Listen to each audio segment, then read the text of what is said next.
Hello and welcome to the Center for Spiritually Integrated Arts, a Centers for Spiritual Living teaching center. I am Reverend Dr. Raymont Anderson. I am the founder and the spiritual director. Now, as you are sitting there joining us, you may have questions, any number of questions, such as, who am I? How did I get here? Spiritually integrated arts means what exactly? What is a teaching center? Well, what is Centers for Spiritual Living? What is that? What does that even mean? Or New Thought, or religious science, or science of mind and spirit? You may have any number of questions about this specific community, about the parent organization, CSL, our philosophy, our teaching, our liberation theology. Any number of questions. Feel free to send an email. We look forward to connecting more and building our virtual community, our global community. And if you haven't connected yet on social media, feel free to do so. This is your invitation now. Also, did you know that all of our Sunday messages are archived on our YouTube channel? You can watch it anytime. Now, questions about anything, such as becoming a member. What does that mean? What does membership entail? And if you live somewhere far and already belong to a spiritual community, can you be a member of more than one? The simple answer is yes, you can. Just like you can shop at more than one grocery store, you can attend or be a member of more than one gym. We are building beloved community. So you can do both. You can be a member of both. You can be involved with both. That's what being in spiritual community means. So we welcome you. We invite you. We are so appreciative that you have found this community and that you have joined us today. We bless you. We love you. We welcome you. Live long and prosper. Sit back, relax, and enjoy the rest of our Sunday message. Love you. Connect with you soon. Blessings.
Namaste and greetings, and welcome to our final Sunday in September, the theme being Pieces into Peace. Today we are specifically talking about putting the pieces, note the spelling, together. Now this whole month we have explored all kinds of and various aspects of peace. We talked about inner peace and outer peace. Peace as it shows up in relationship with others. Peace as it shows up in our community. Peace as it shows up in the world. And today we are going to put all of the pieces of peace together to explore the question, what is mine to do?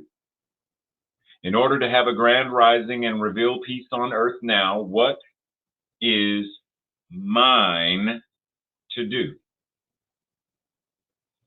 Dr. Holmes reminds us, we must practice the presence of peace consciously, definitely, and deliberately. If we can do it individually and in the family, and to a certain degree in our place of employment and businesses, which we can, well, why can't we do it for the whole world? We can. Breathe. Because my next question would be, are we? Are we doing it? We can. We can. Right? Like where I'm sitting right now, I could turn this off, get up, go get in the car and drive to New York. I could. That is something that I can do. Will I do it? I could, while in New York, go to Big Booty Bakery and get some of their delicious cookies and cupcakes. It is something I can do. While there, I could get pizza. It is something I can do. Am I going to do it? First, am I doing it now? No. Do I plan on doing it anytime in the foreseeable? No. We could apply the same thing to this idea of peace. Am I, right now, practicing the presence of peace consciously, definitely, and deliberately? When I'm engaging with family, am I doing it? When I'm engaging with colleagues and I go shopping at various businesses, am I doing it? When interacting with politicians, am I doing it? When teaching classes, am I doing it? Am I practicing the presence? Therein lies the question for us to ask with this, what is mine to do? Are you practicing the presence of peace the way that he says?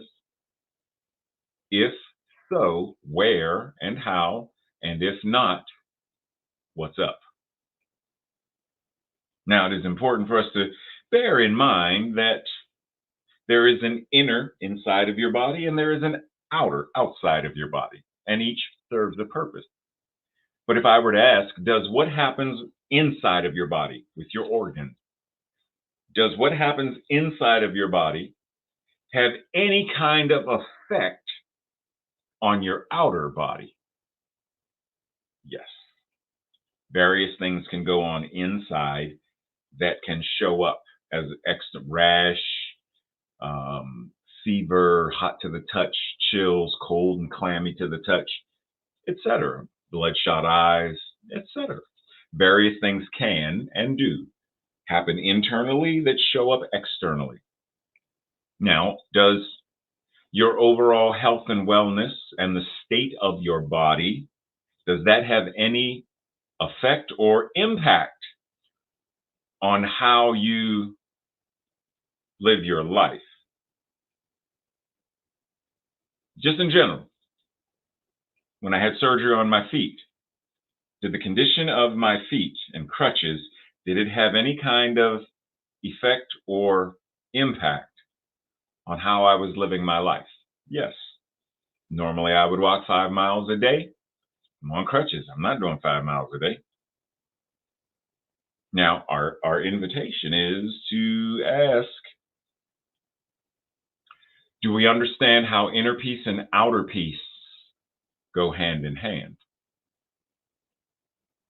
Do we understand the connection between inner peace and outer peace, and how both inner peace and outer peace affect overall peacefulness?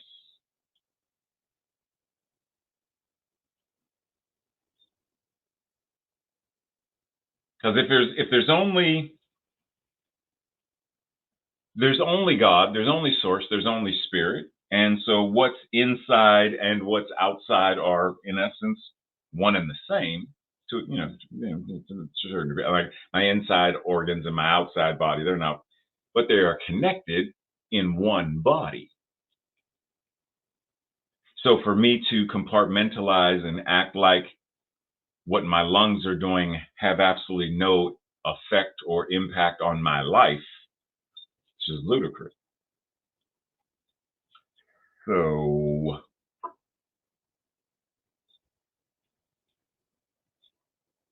what is yours to do? Dr. Holmes says, peace.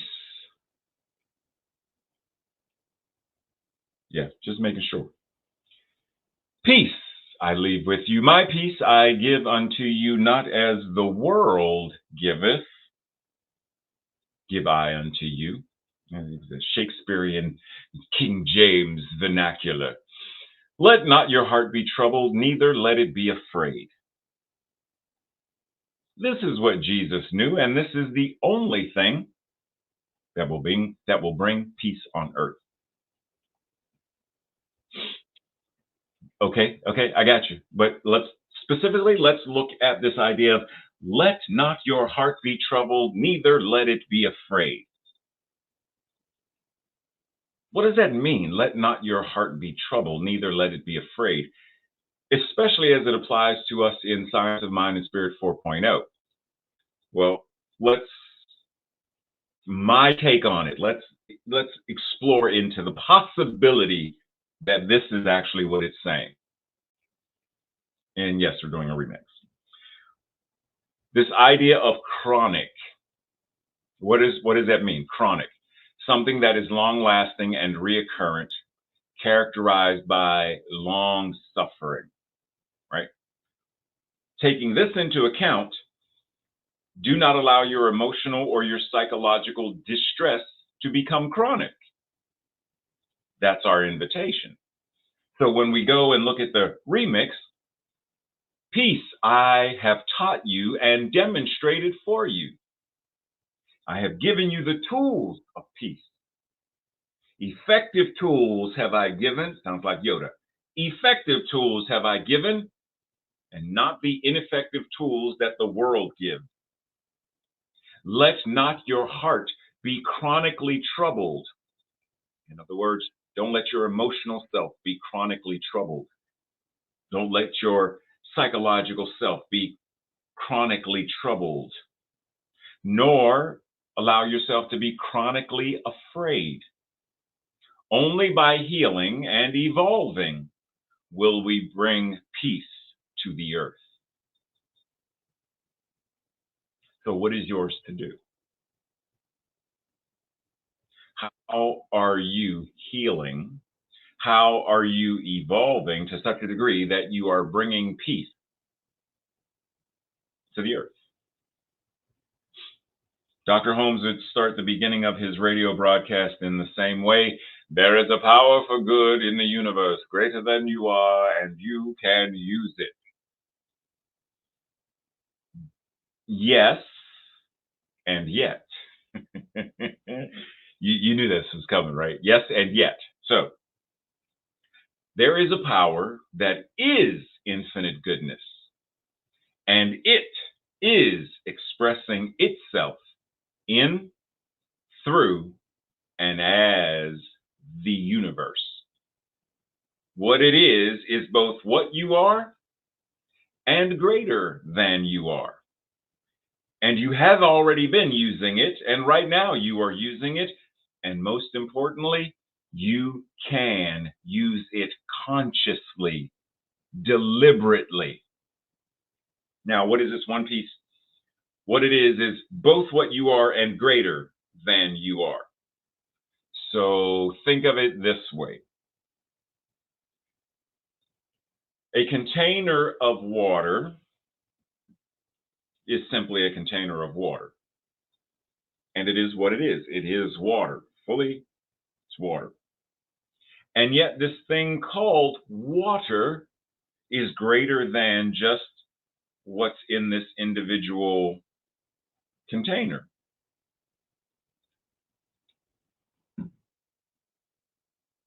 One lake, water, ocean, it's greater than, but it's still of the same thing. So when I say the word apple, apple is without end. But the moment I show a single apple, how much of the apple is an apple? All of it. No matter how I cut it, even the slices, the slice is 100% fully apple. And yet the concept apple is greater than the individual. Breathe. So what is ours to do is keep calm and practice. Do our science of mind and spirit wax on, wax off on a regular, moment by moment, situation by situation, breath by breath, thought by thought kind of way. No matter what's going on, practice. No matter what you think, practice. No matter what they said, practice. No matter who's in office, practice. We practice to such a degree that we change and transform the entirety of the collective consciousness so that only equity, justice, liberation, a world that works for all, is what is manifesting. And as I said before, being an Imagineer is, once it is in effect, we are then called to maintain it and keep it going. Thich Nhat Hanh reminds us, if you want peace, you need to practice peace. If we want peace, we need to practice peace. Peace is a practice, not a hope, not a wish, not a cross my fingers and it is a practice. Do you want peace? Does our community want peace?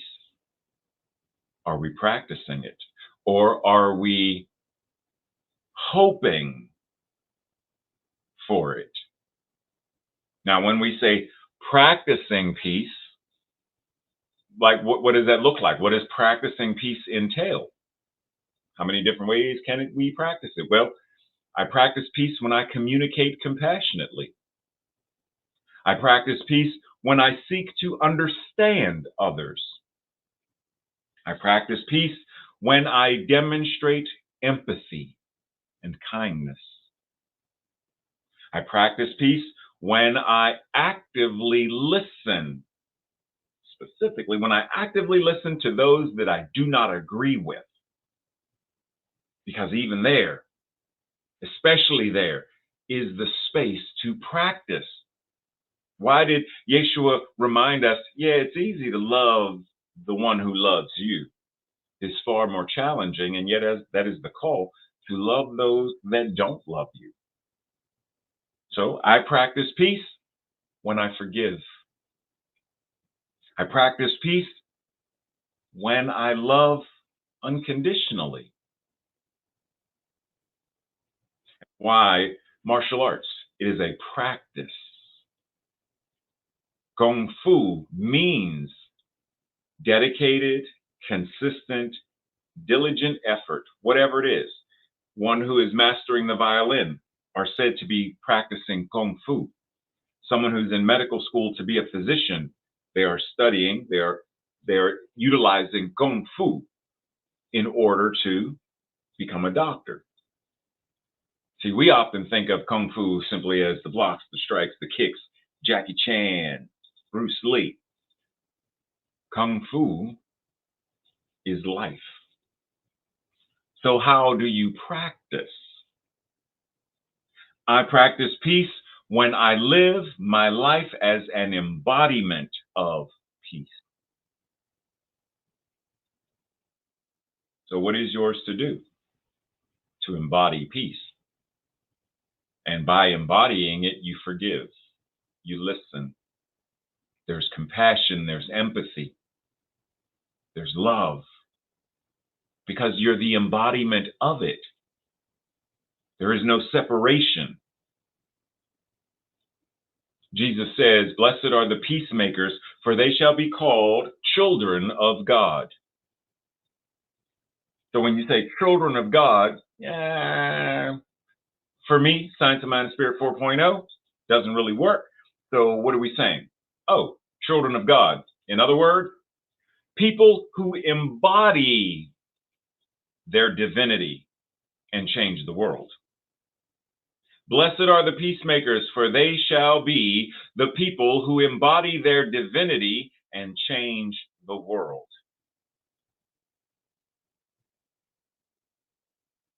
Breathe. Bob Sima sings a song, and in the song, the lyrics go, "We are the movers and the shakers and the peacemakers. We are the lovers and the leaders. We are the ones we've been waiting for." Are we ready to stop waiting?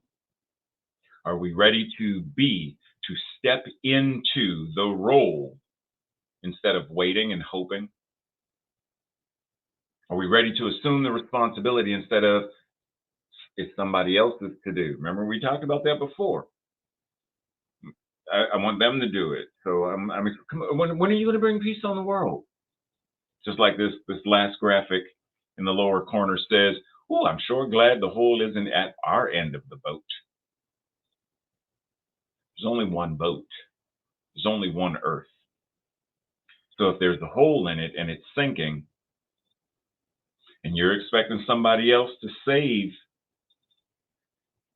so are we ready to assume the responsibility?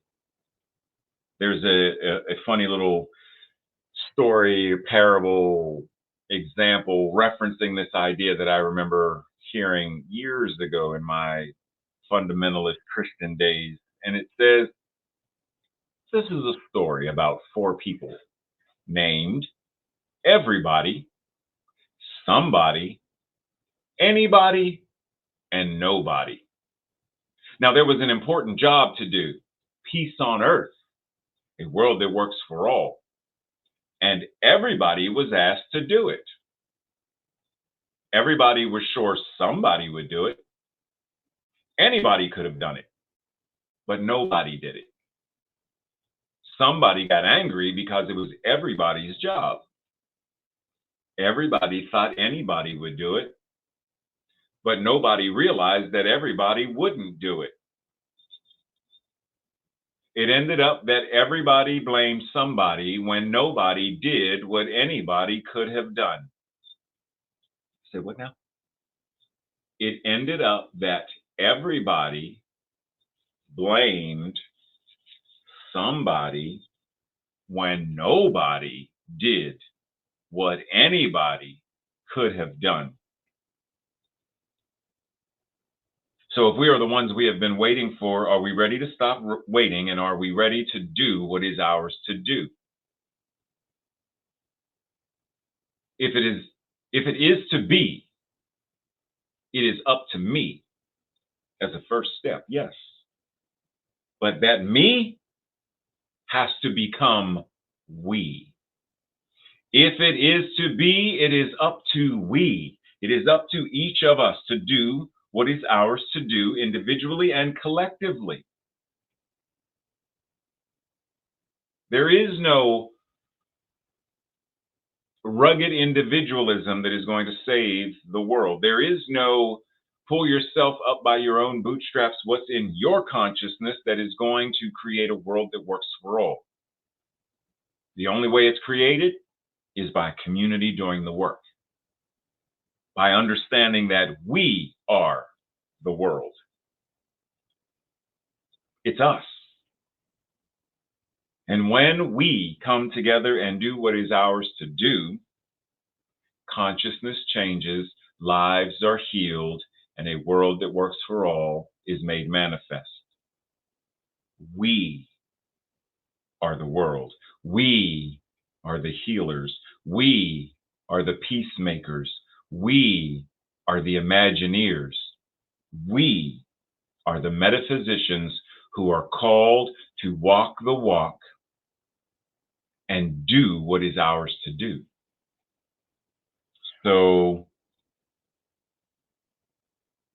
your call to action. Dr. Holmes, while he didn't specifically say these words, feel it in the energy. When you pray, you don't stay, you treat and move your feet. Let that sink in. When you pray, you don't just sit there and twiddle your thumb. You treat, and then you get to the business of doing. You are the activity of God, and what,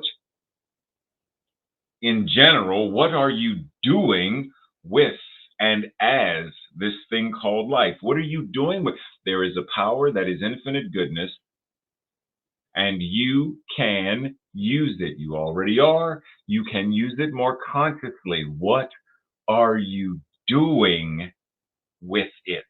What are you doing as it?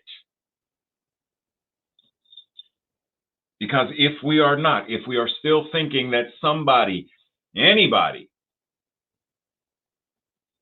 nobody is going to do it, then we may as well close every center and every church and stop reading Science of Mind and other spiritual stuff, because what point does it serve? We're playing metaphysical tiddlywinks rather than actually doing the work we are called, the work we are invited, the work we are blessed to be able to do. When we know what Science of Mind and Spirit is, we practice it and live it as a way of life. We actively demonstrate peace and peacefulness moment by moment. And when triggered, which we certainly will be, we are able to come back to a state of calm, active peacefulness sooner rather than later. And rather than denying that whatever it was that triggered us, we become more capable of addressing it head on, healing it, and evolving our consciousness.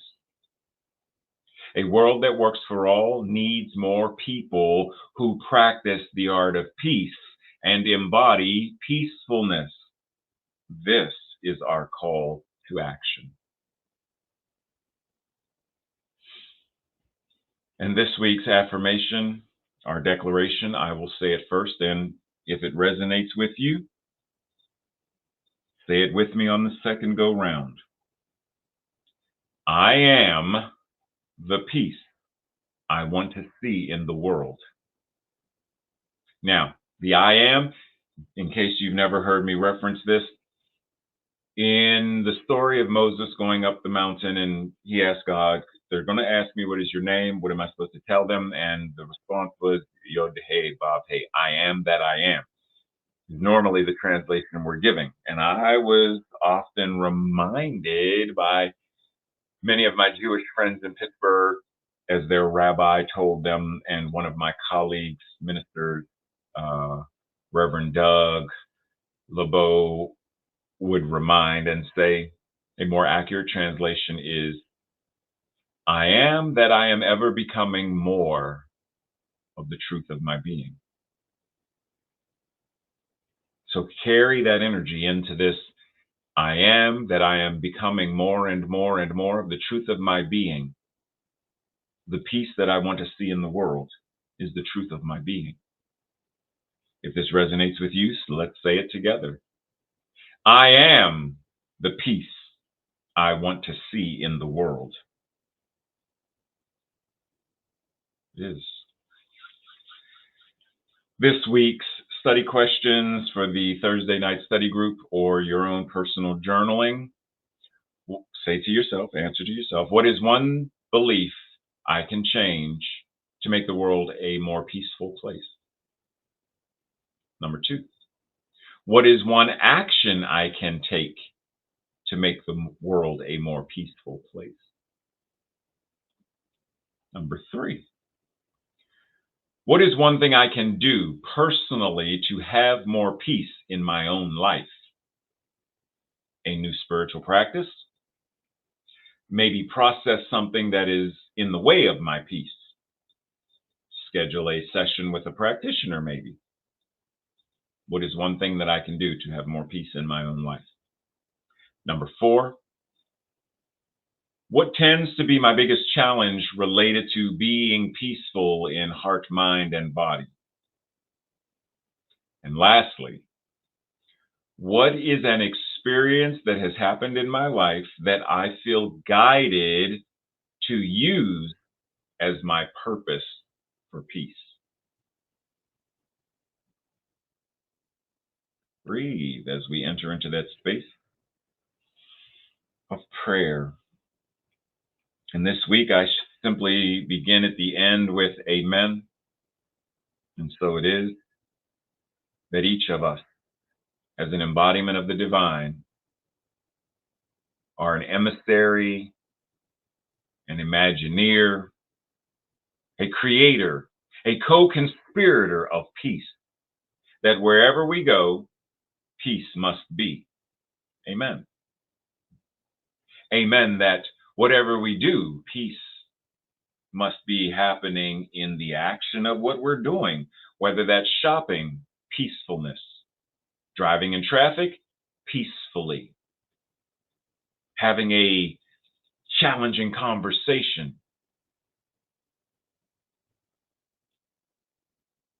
with and as peace. That no matter what it is we do, no matter where it is we go, no matter who it is we are interacting with, each of us has the divine opportunity, the blessing to be one who is the very embodiment of peacefulness. Whatever is true about God is true about each and every one of us. God as the absolute energy of peace, peacefulness. And that truth is expressing itself in, through, and as each and every one of us right now, right here. Amen.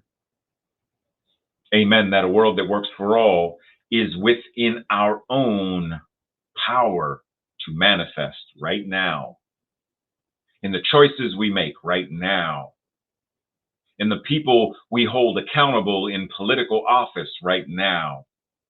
In the teachers we hire right now. In the school board we appoint right now.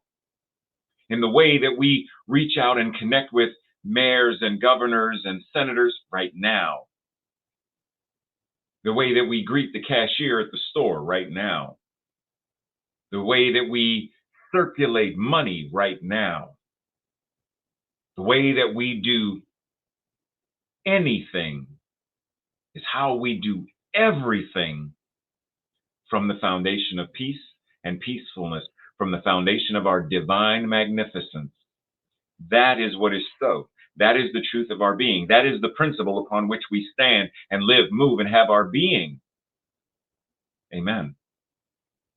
Amen. That it is good to recognize this and to utilize it deliberately to bring about collective, evolutionary, and prophetic leaps of consciousness to create a world that truly works for all in every way, shape, and form. And rather than asking the question of, well, how is the world supposed to work for the races? What we are saying is a world that works for all is a world where racism has been eradicated, the consciousness has been evolved, and there is no longer the racist to be in the world that works for. There is no more neo-Nazi, dictator, fascism. There is no need. We have evolved beyond that right here and right now. This is the opportunity. This is the prayer, the affirmation, the declaration, and the embodiment right here and right now. So we breathe, knowing that this amen is how we show up. This amen is how we show out. This amen is how we have our and experience our grand rising of consciousness as the embodiment of peace, as the embodiment of our divine magnificence, our divine spiritual magnificence right here and right now. The law says yes. And so with joy and gratitude, recognizing that it is exactly that, answered prayer, and that it is already done, it is already so, then let's watch it, let's participate in it, let's create it right here and right now. And so it is. So it is. Namaste, blessings, much love and appreciation. And as always, for this month, check the chat and see if we are meeting for our after fellowship conversation or after message fellowship conversation. If so, I will see you there. If not, I will see you either during the week or I will see you in October. Blessings.